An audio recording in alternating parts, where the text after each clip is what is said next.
Okay.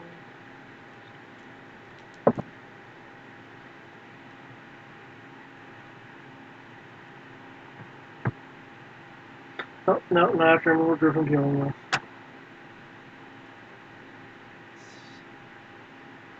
Screw thinking. You do as you're told because you're all numbers.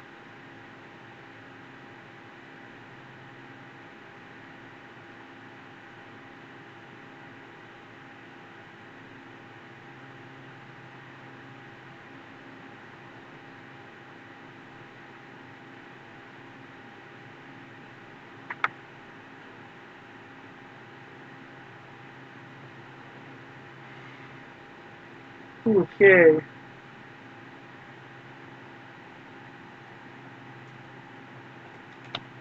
And one of the ties and tie drones are going after an X drone, and another tie and tie drone are going after the Mendo X.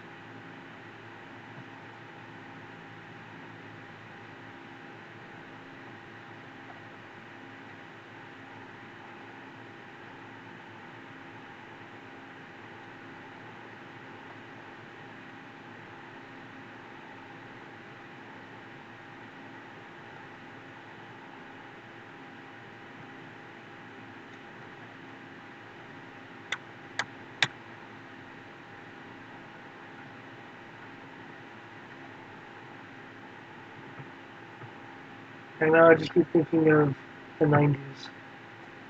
Mendo Extreme!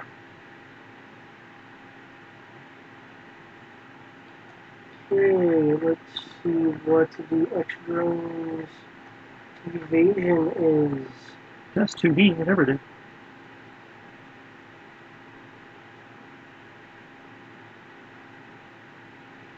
If these guys roll like a 52 or some shit.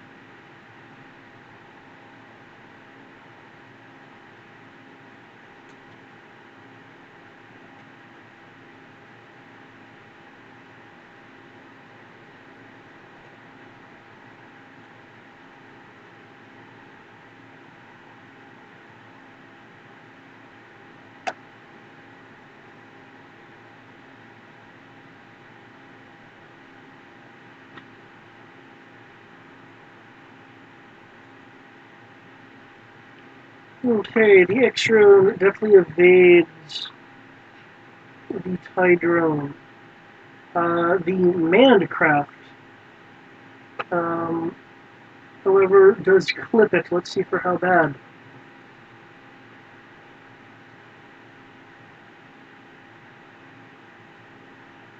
You, on the other hand, what's your barrel roll?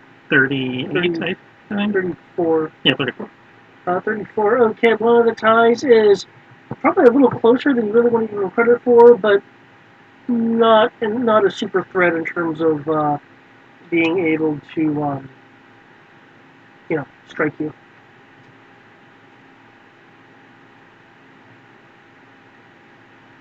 Red dots are the bad guys, right?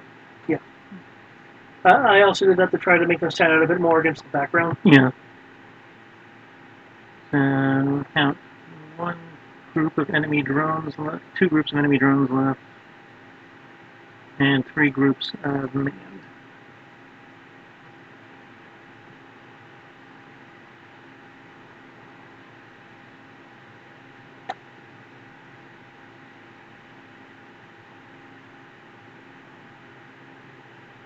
Hmm.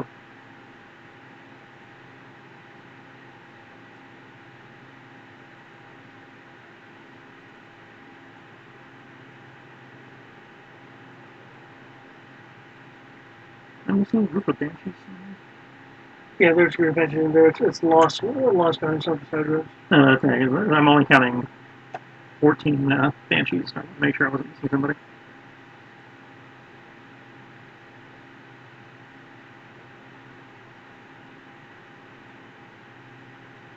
Is that even a fly?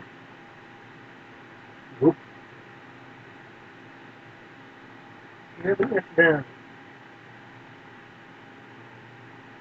Oh, of course you don't. That's no hyperdrive to damage. Hmm?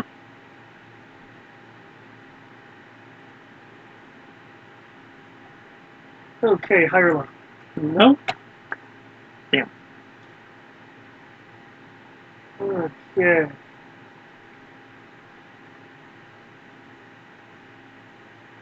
One of the 4 linked cannons on the X-Drone is damaged. Oh, that's not too bad.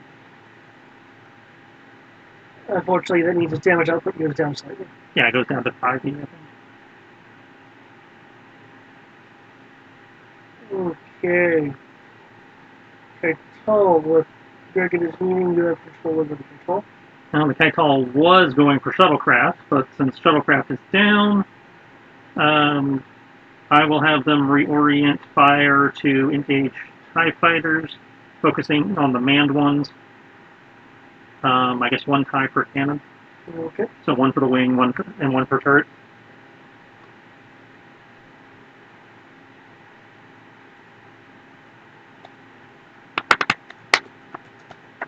Enjoy that 2D bonus.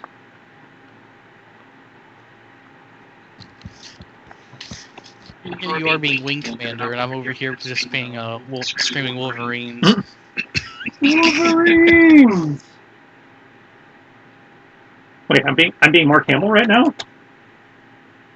Dude, what do you think this is? Star Wars? We can't have that. But I'm the Wing Commander. I'm sure as fuck not Freddie Prinze Jr. He didn't even command a wing.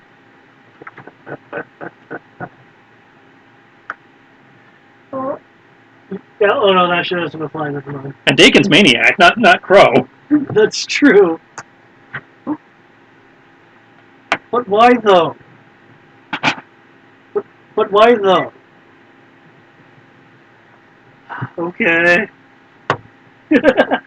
Stop blowing up my shit.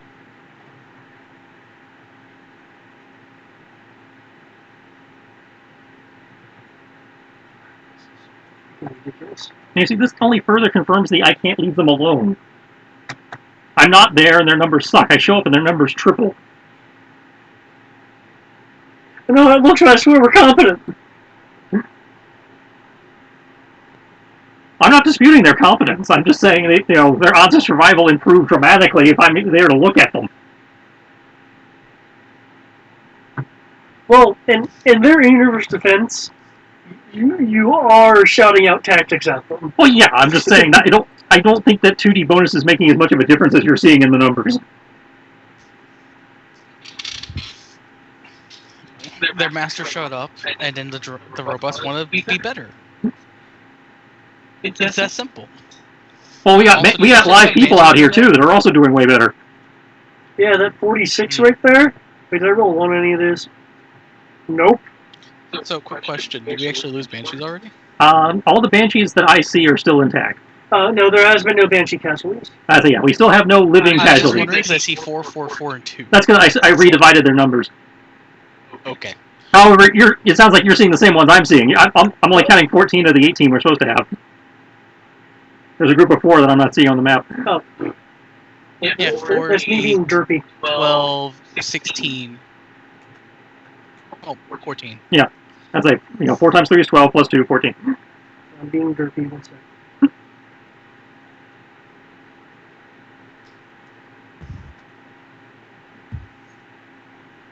Why do we even need to roll this? They're holy shitty. Especially when they do that.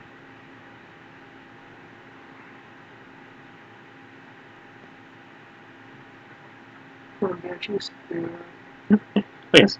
Now we have further proof of why I'm afraid to leave our NPCs alone.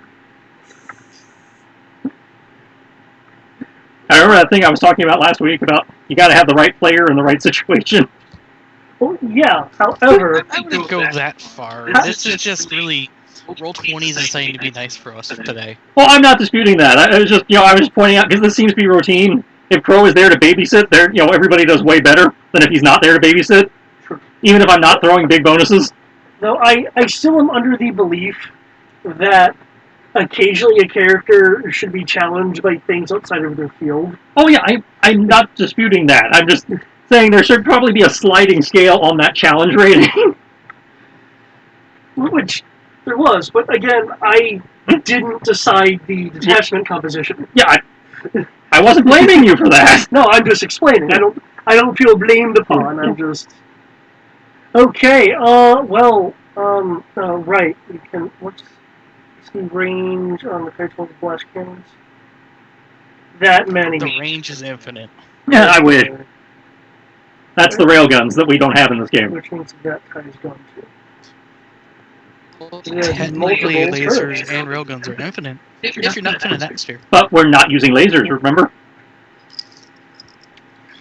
We need to get some quad lasers. That's no, Star Wars doesn't use lasers.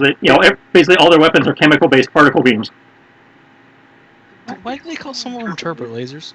Because that's, because that sounds more pulp sci-fi Flash Gordon-y. Yeah. I think technically they are chemical lasers. I thought technically they were particle weapons. Well, I mean that they are, but a chemical laser is also kind of a particle weapon. Because they function through a combination of lasers being energized by blaster gas. Yeah. Yeah, a chemical laser is a laser that obtains energy from a chemical reaction. Which technically that would count as because the abandoned gas is. Yeah. Yeah. But yeah, it's definitely a case of we're using the wrong name for what we're doing because it really is a charged particle beam, but you can make an argument for a chemical laser. Either way, it can only go so far before the magnetic bottle collapses and all the energy leaks out. Yeah, hence the explosions in space. Yeah. The railguns, of course, do have the infinite range, but railguns are only used in the Disney universe, and even then they're incredibly rare because they're doomed to stupid and primitive. Yeah. Their weight to energy ratio is not comparable to a blaster. Yeah, and if anything, as I like to remind people, in The Empire Strikes Back, while sometimes you see asteroids damaging Star Destroyers, you also see an asteroid being really annihilated by a particle shield. Mm. So, and presumably the Star Destroyers are moving at STL speeds. So, and their shields are going these asteroids. Except for like the humongous ones. Yeah. The fighters just fly through the shield. It's like, yeah, but They do until they don't. Because sometimes they can do that, and other times they're like, no, the shield, we're gonna hit it! Yeah. Well, really, my interpretation of that usually is, in the case of Star Destroyers and carriers, they probably drop their particle shields prior to launching any ordnance or fighters. And considering a Star Destroyer is also a carrier, that's probably it. Either that or X-Wings are durable enough to fight through the particle shields. Okay, so I count. The drones, by the way, since the fighters are gone. I see 3 groups of drones, and that's it at this point. The drones will seemingly spontaneously start effectively flying in straight lines. Crow would know this because the units controlling them are no longer here. Are no longer available.